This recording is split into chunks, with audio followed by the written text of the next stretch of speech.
Ракометарите на Радовиш никако да забележат позитивен резултат. Имаа 13 порази од толку надпревари и со тоа се на самото дно од табелата како единствениот тим во Суперлигата кој нема освоени бодови. Ваквите резултати одамна требаше да го вклучат црвениот аларм, за да може клубот да се бори посериозно до опстанокот во Суперлигата. Пред 2 години клубот експресно се врати во елитното друштво преку бараж, но како тргнало, Радовиш е најзрел кандидат за испаѓање од елитата. На врвот е Вардар, двократниот европски шампион, има максимален број на бодови, односно 26, со 13 победи од толку одиграни надпревари, а пак шампионот Еврофарм Пелистер е на втората позиција со 23 бодови.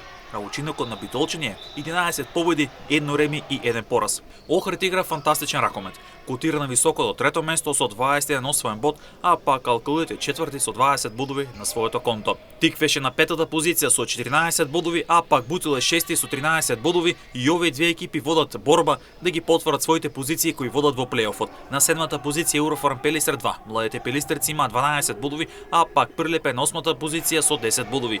Овие две екипи заедно со Пролет кој е девети со 9 бодови се надеваат и сакаат да изненадат за да фатат позиција која води во плейофот. Струга е на 10-та позиција со 4 бодови, а толку има и Куманово кој е предпоследен, а дното е Радовиш како единствениот тим без бодови.